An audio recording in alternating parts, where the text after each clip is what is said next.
The coronavirus pandemic has brought the entire world to a standstill. The situation is so delicate that the carelessness of even a few people can cause it to spiral out of control. With the lockdown and the shortage of medical personnel and infrastructure, the public is left scared and anxious about the safety of themselves and their near and dear ones. Can't we simply make this stop? Isn't it time for some divine intervention?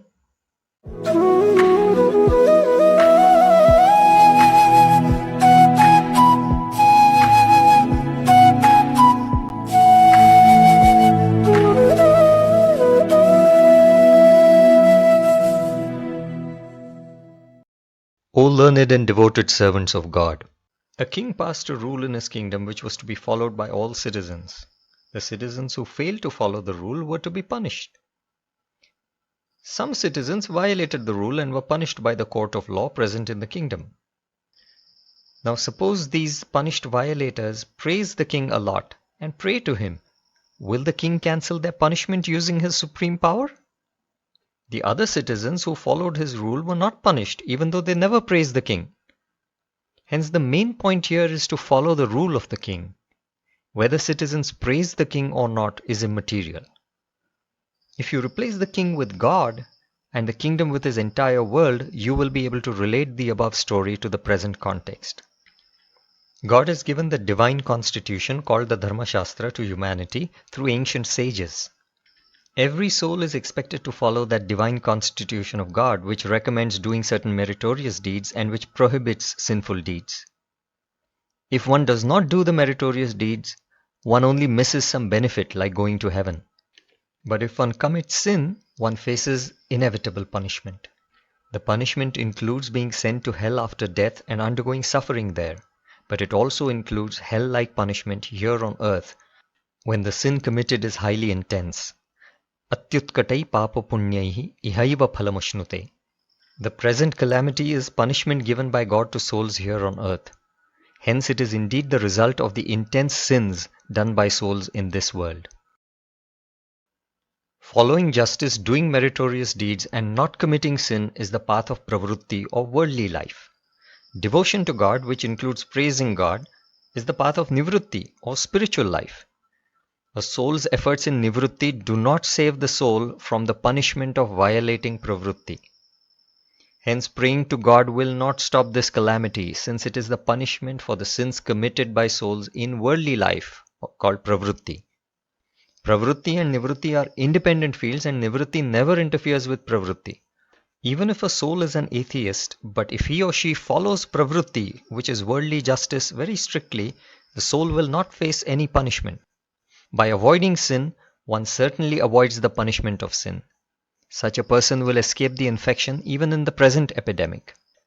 The three main sins are mentioned in the Gita as Kama, Krodha, Tatha, Lobha. Let's look at them one by one. The first one is illegitimate sex. Sex with anyone except one's legitimate married life partner is sin. The second one is illegitimate anger. It also includes violence. The unjust anger or violence shown towards good people and harmless living beings is sin. Not showing the appropriate anger or force towards bad people is also a sin. The third sin is illegitimate greed. All forms of corruption and theft are sin. Being miserly and avoiding donation to deserving recipients is also sin. Further, irrationally donating to undeserving recipients is also a sin. These three main sins are to be strictly avoided by all people. Being ethical, following justice and strictly avoiding sin is the minimum and maximum expectation of God from any soul, be it a theist or an atheist. If the people of a country can pray to God in the following manner, this calamity can be avoided in that country. Even people who do not believe in God can make the following resolve and abide by it. They too shall be protected. The prayer or resolve is as follows. Let me propagate the message of doing meritorious deeds and not doing sins extensively in society. By repeatedly propagating this message of living ethically in society, not only do I imbibe it fully, but the public also imbibes it fully. It brings reformation in me as well as in the society around me. At the very least, it reduces the intensity of sin. all the souls, including me, will at least sincerely try to reduce the intensity of their sin. Even atheistic countries and atheists within different countries can make this resolve because it makes no reference to God.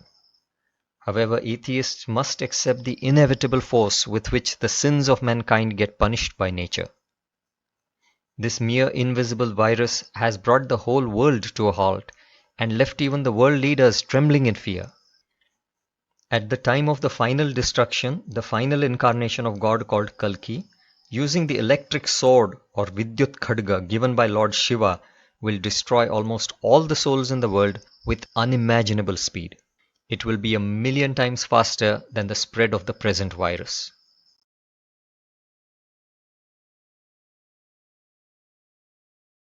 Lord Krishna says in the Bhagavad Gita that propagating divine spiritual knowledge pleases the Lord greatly. Jnana yajnena tenaham.